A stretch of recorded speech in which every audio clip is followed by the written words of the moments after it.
예레미야 선지자를 눈물의 선지자라고 합니다. 한번 성경에서 한번 저희가 그 검색 요즘에 프로그램이 잘 돼 있으니까 검색을 해보게 되면 눈물이라고 하는 그런 단어를 찾아보게 되면 예레미야나 예레미야 애가에 굉장히 많이 사용되어 있는 것을 볼 수 있습니다. 왜 예레미야가 이렇게 눈물을 많이 흘리고 슬픔의 선지자라고 말을 할까요?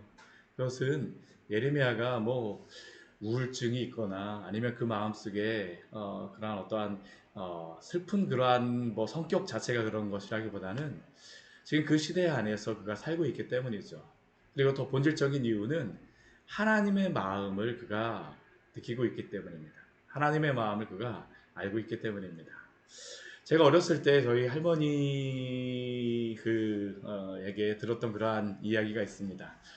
저희 할머니께서 1900년대 진짜 초반에 이렇게 태어나셨었는데 그러다 보니까 이게 일본에 합방되고 여러 가지 그런 어려움 가운데 있다 보니까 예전엔 그러다 보니까 일찍 시집을 가시잖아요. 그렇죠. 그래갖고 시집 가실 때 그러한 이야기를 저한테 말씀해 주시는데 그날도 뭐 시집 가시는 그러한 때에도 말씀에 그날이었던 것 같아요. 연세가 드셔갖고 말씀하시는데 제가 명확하게 다 알지는 못하게 들으면서도 잘 이해는 잘 못했었는데 아마 시집 가시는 그런 날이었던 것 같은데 그날도 뭐 아침에 일어나갖고 당 모이도 주고 뭐 집에서 여러 가지 일을 하셨다 그러더라고요. 근데 갑자기 어디 가자 그래갖고 따라 나섰는데 가보니까 어디에 이제 시집 가기로 돼 있어갖고 저희 할아버지하고 이제 결혼하게 되셨다라고 이야기를 합니다. 그래갖고 어린 시절 그렇게 시집 가셔갖고 중국에도 가시고 뭐 여기저기 왔다 갔다 하시면서 참 고생을 많이 하셨습니다.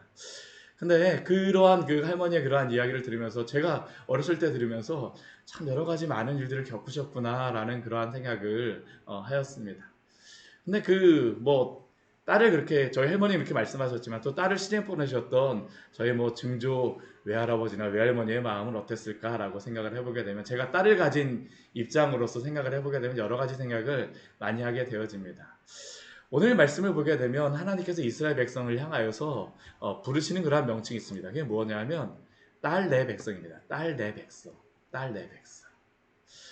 딸 가진 아빠만이 알 수 있는 그러한 마음, 딸 가진 엄마만이 알 수 있는 그러한 마음 아니겠습니까? 하나님이 딸 내 백성을 생각하실 때 어떤 마음을 가지시냐 하면 오늘 18절 말씀 보게 되면 슬프다 나의 근심이여 라고 말합니다. 이것은 일단 예레미야의 그러한 그 표현일 수 있겠지만 오늘 읽은 그러한 말씀은 예레미야의 그러한 고백, 슬픔에 대한 고백이기도 하지만 하나님의 고백이기도 합니다. 왜냐하면 이렇게 하나님께서 그 백성들을 향하여서 딸 내 백성이요. 예레미야가 그렇게 말하기보다는 하나님이 말씀하신 겁니다. 하나님. 근데 그렇게 살아가고 있는 딸 내 백성은 어땠을까요? 스스로는 굉장히 잘 살고 있다라고 생각하는 그러한 사람들입니다. 하나님의 마음은 슬프다 나의 근심이요. 예레미야의 마음도 그렇습니다. 하나님의 마음을 알게 되니까 이스라엘 백성들을 보게 되면 마음이 슬픕니다. 앞으로 당할 일들을 보니까 슬픕니다. 근심이 있습니다. 근데 그들은 뭐 별로 이렇게 걱정도 없습니다. 나의 마음이 위로받기를 원한다라고 하나님께서 말씀하세요. 우리는 우리 마음만 위로받기를 원한다라고 생각을 하는데 18절 말씀 보게 되면 어떻게 위로를 받을 수 있을까? 내 마음이 병들었도다라고 말씀하십니다. 물론 하나님이 병들진 않으셨겠죠. 그러나 하나님이 성경에 이러한 말씀을 기록하실 때에는 우리의 그러한 그 눈높이에서 성경을 기록하셨습니다. 우리가 참 안타까운 그러한 일들을 겪게 되면 마음이 얼마나 아픕니까? 정말 우리의 마음이 너무나도 자지러지는 것 같이 너무나도 슬픈 그러한 일들이 있지 않습니까? 말로 다 표현할 수도 없고 너무나도 슬픈 그러한 그 짐 가운데 하나님의 마음이 그렇다라는 겁니다. 이스라엘 백성을 보면서 슬프다 나의 근심이여 어떻게 위로를 받을 수 있을까? 내 마음이 병들었다라고 말씀하십니다. 예레미야의 마음도 그렇습니다. 이스라엘 백성은 심히 먼 곳에서 부르짖고 있습니다. 이곳이 지금 예루살렘인지 아니면 붙잡혀가 있는 바벨론의 그러한 성읍인지 분명하지는 않습니다. 그러나 하나님께서 딸 내 백성이 심히 먼 곳에서 부르짖는다라고 말씀하십니다. 무엇이라고 그들은 부르짖고 있을까요? 지금 여러 가지 환난과 고난 가운데 이스라엘 백성을 있습니다. 바벨론에 붙잡혀가 있으면 이거는 뭐 말할 필요도 없죠. 식민지된 그러한 속에서 얼마나 고통스럽겠습니까? 예루살렘에서도 이제는 서서히 그들은 그러한 고난을 느낄 것입니다. 가뭄과 여러 가지 그러한 재난도 하나님이 그 중간중간 하나님께서 주셔서 그들로 하여금 회개할 수 있는 그러한 것들을 주십니다. 또한 이제 바벨론이 침략하고 아수르가 멸망한다라고 하면서 또 바벨론이 이렇게 막 그 강성하는 그러한 이야기를 듣습니다. 왕들이 막 바뀝니다. 요시야 왕이 왕이었었는데 애굽에게 그 애굽과의 전쟁에서 죽임을 당하고 그의 아들이었던 그러한 아들을 왕으로 세웠었는데 그 아들이 그 애굽이 다른 왕을 세웁니다. 여호와김이라고 하는 그러한 왕을 세웁니다. 왕이 그냥 이스라엘 백성들이 세우는 게 아니라 막 그 주변의 상황에 따라서 바뀌는 겁니다. 이스라엘 백성들의 마음은 어떡할까요? 당장 그들에게 무엇인가는 오진 않지만 굉장히 어려운 가운데 있습니다. 고난 가운데 있죠. 하나님께 질문합니다. 여호와께서 시온에 계시지 아니한가? 그의 왕이 그 가운데 계시지 아니한가? 이렇게 외치는 이스라엘 백성의 마음은 어떠한 마음일까요? 그들의 그러한 믿음 가운데 하나는 예루살렘은 절대 무너지지 않는다라고 하는 그러한 믿음이 있습니다. 근데 예루살렘이 지금 막 흔들리는 겁니다. 세상의 여러 상황에 따라서 막 흔들립니다. 질문합니다. 여호와께서 시온에 계신다고 그러면 그럴 리가 없는데, 그의 왕이 그 가운데 계시다고 하면 그럴 리가 없는데, 이들의 마음속에는 하나님에 대하여서 원망하는 마음이 있죠.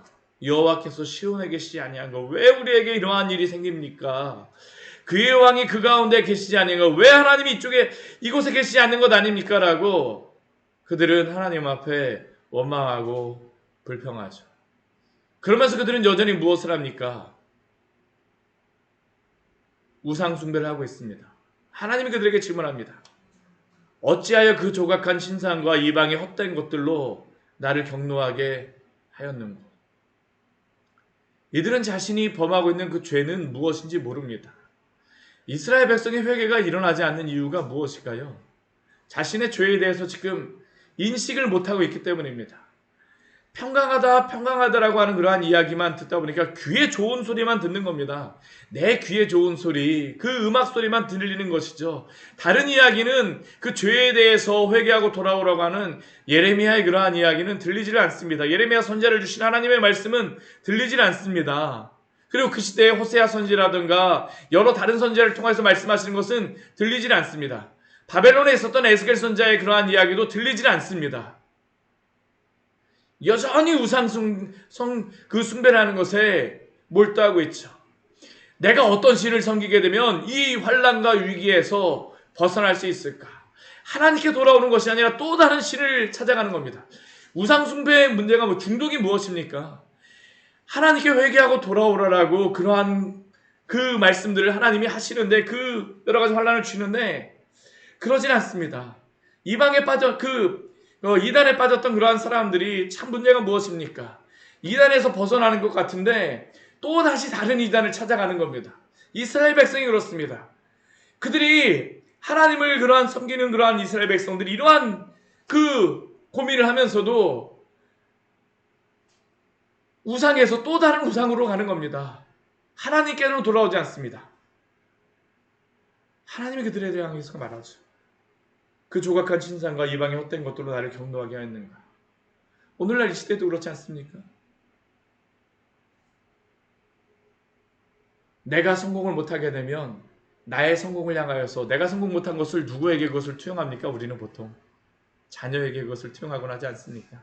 자녀가 우상숭배가 된다는 게 바로 이것이죠. 내가 못하게 되면 내 자녀를 통하여서 그것을 이루고자 합니다. 우리가 어떠한 나의 명예가 안 되게 되면 돈을 통하여서 하죠. 돈이 안 되게 되면 나의 명예를 취하고자 합니다.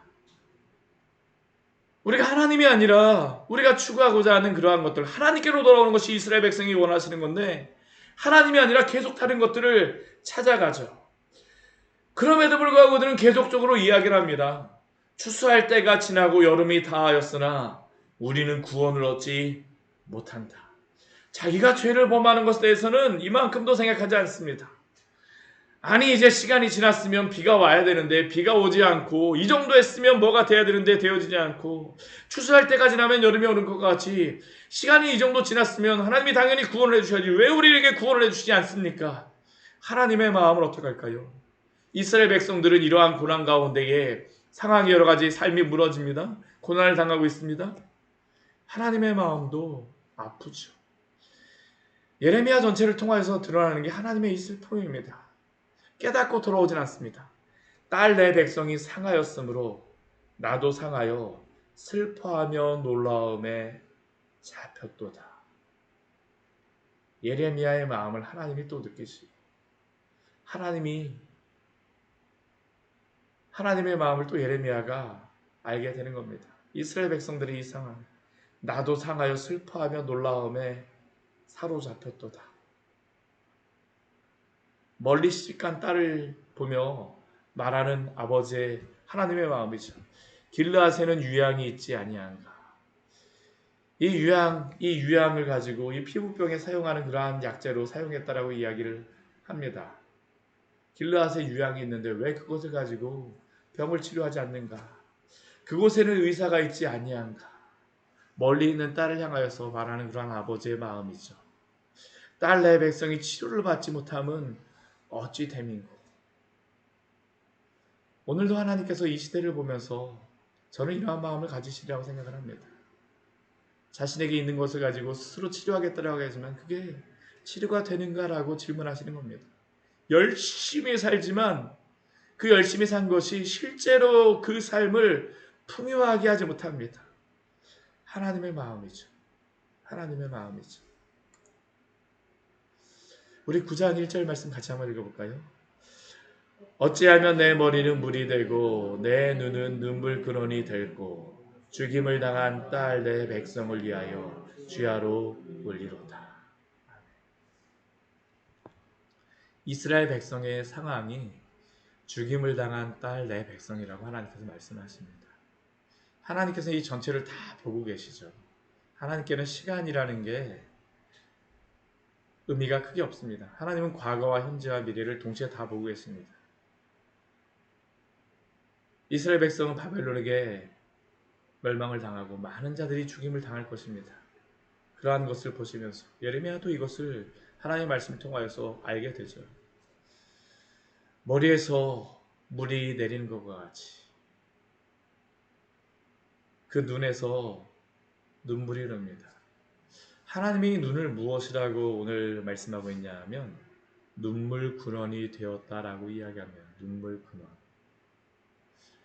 하나님은 예레미야 2장 13절 말씀을 통하여서 자신을 생수의 근원이라고 말씀하셨습니다. 근원이 동일한 단어입니다. 이 근원이라는 의미가 샘이라는 그러한 의미입니다. 물이 흘러나오는 샘입니다. 하나님은 생수의 근원이 되시는데 이스라엘 백성이 하나님께 돌아오지 않고 불순종하며 이러한 고난을 받는 그러한 모습을 보실 때 하나님의 눈이 눈물의 근원이 되었습니다. 오늘 우리에게도 주신 그런 말씀 아니겠습니까?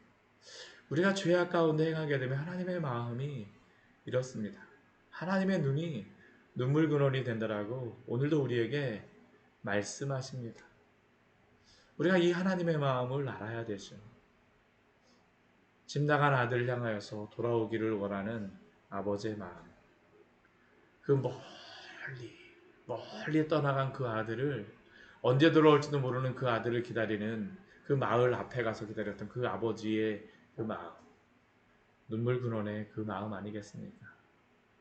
내 백성을 위하여 주야로 울리로다.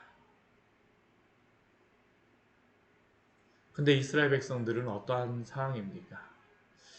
하나님이 이렇게 눈물 근원으로 이들을 향하여서 눈물을 흘리시고 예레미야도 지금 이스라엘 백성을 보면서 눈물을 흘리며 기도할 수밖에 없죠. 근데 그들은 여전히 죄악 가운데 있습니다. 우리 2절 뒤에 말씀을 보게 되면 이들의 죄악이 어떠한 죄악인가를 우리에게 말씀합니다. 광야에서 나그네가 있습니다. 그들은 머물 곳이 필요합니다.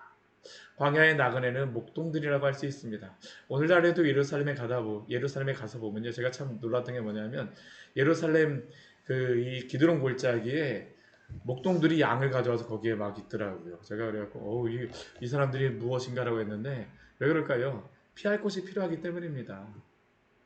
그들은 어딘지 간에 피해야 될 곳이 필요합니다. 물을 얻을 곳이 필요해요. 쉴 곳이 필요합니다. 광야에 그러한 나그네가 머물 곳이 필요한데 예루살렘에 오지 않습니다. 왜 그렇습니까? 그들이 다 가늠하는 자가 되고 반역한 자의 무리가 되었기 때문입니다. 그들조차도 가까이 가고 싶진 않습니다.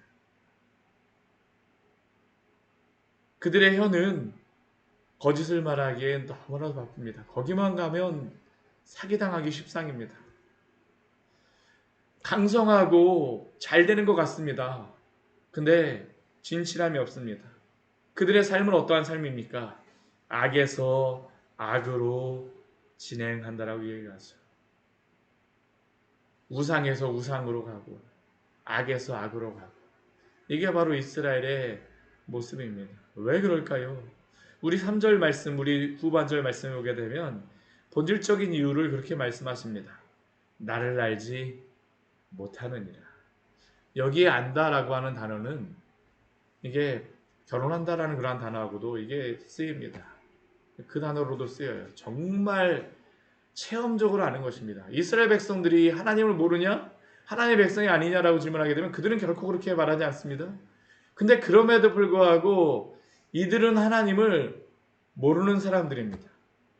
이게 참 안타까운 것이죠. 오늘날도 그렇습니다. 나는 하나님을 안다라고 하고 나는 하나님을 믿는다라고 나는 하나님을 섬긴다라고 하지만 그 삶에는 하나님과 전혀 상관이 없습니다. 하나님을 전혀 신뢰하지 않습니다.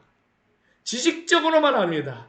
예전에 내가 수련회 갖고 한번 은혜를 받고 예전에 내가 어떠한 집회를 갖고 은혜를 받고 예전에 내가 말씀을 얻고 나의 아버지가 장로님이고 권사님이고 집사님이고 나는 모태신앙이고 근데 문제는 무엇입니까? 하나님을 알지 못합니다. 신앙은 결코 지식이 아닙니다. 물론 지식이 필요합니다. 그러나 진정한 참된 신앙은 체험적일 수밖에 없습니다. 하나님을 안다라는 것은 바로 그것이죠. 체험적으로 하나님을 아는 것입니다. 근데 그들은 하나님을 알지 못합니다. 하나님을 의지하지 않죠.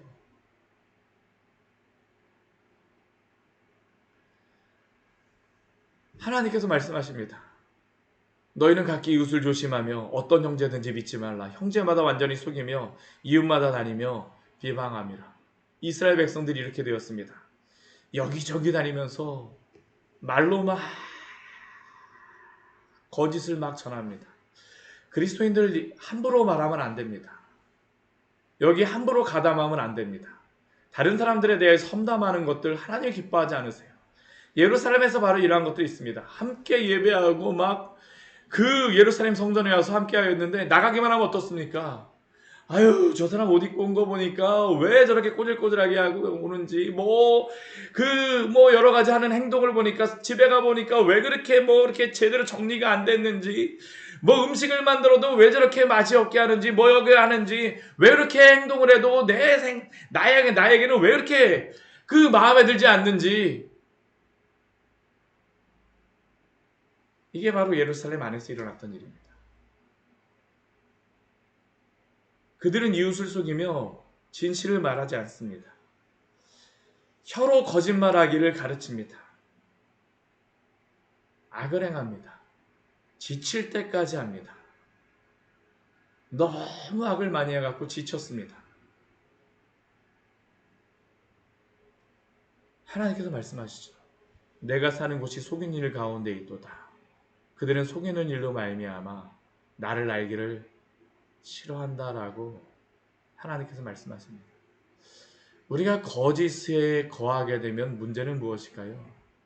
하나님이 그 안에 오셔서 계실 수가 없습니다. 우리가 죄를 범하게 되면 문제가 무엇이냐면 하나님의 거룩함이 우리 안에 오셔서 계실 수가 없습니다. 참 안타까운 게 뭐냐면 눈빛이 달라집니다. 눈빛이 달라져요. 하나님을 섬기며 예배하였을 때에는 그 기쁨의 눈빛이 있습니다. 정말 이게 묘합니다. 기쁨의 눈빛이 있고 하나님을 섬기는 그 즐거움이 있는데 이 죄악에 한번 빠져들어가기 시작하면 하나님이 보이질 않아요. 정말 눈빛이 변합니다. 하나님을 향해서 전혀 관심 없다라는 게 딱 눈빛에서 드러납니다. 하나님을 알기를 싫어합니다.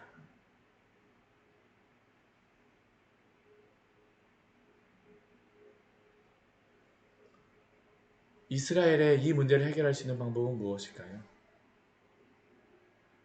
오늘 9장 22절 말씀 같이 8장 22절 말씀 같이 한번 읽어보겠습니다. 길르앗에는 유향이 있지 아니한가? 그곳에는 의사가 있지 아니한가? 딸 내 백성이 치료를 받지 못함은 어찌 됨이고?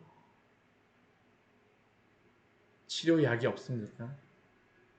의사가 없습니까? 치료를 받지 왜 못합니까? 참된 치료자이신 우리 주님께 돌아오지 않기 때문이다라고 하나님께서는 오늘도 말씀하시는 줄 믿으시기 바랍니다. 오늘도 동일합니다. 세상에 많은 것들을 찾아가지만 왜 예수님을 안 믿느냐라고 물어보게 되면 거의 답변이 동일합니다. 거의 말의 태도는 다를지 모르지만 거의 답변은 동일합니다. 예수님 믿어서 도대체 나한테 뭐가 있는데? 본질은 무엇일까요? 사실은 돌아오지 않은 것입니다. 돌아오게 되면 우리의 영혼의 의사이신 우리 주 예수 그리스도가 우리의 모든 문제를 고치시며 치료해 줄 줄 믿습니다. 삶의 주인이 바뀌어야지만 우리의 모든 문제가 해결이 되어집니다. 주인이 바뀌어지게 되지 않으면 그리스도가 나의 구주라고 하면서 나의 삶의 주인으로 받아들이지 않게 되면 그리스도가 역사하시려고 그리스도가 함께 하셔도 불구하고 함께 하심에도 옆에서 말씀하심에도 불구하고 알아듣지를 못합니다. 그 은혜를 알지 못합니다. 예수 그리스도의 이 은혜를 알게 하여 주시옵소서. 예수 그리스도가 우리의 참된 의사이심을 알고 주 앞에 돌아오는 이 시대가 되어지기를 또한 우리가 되어지기를 원합니다. 같이 기도하도록 하겠습니다. 하나님 아버지 오늘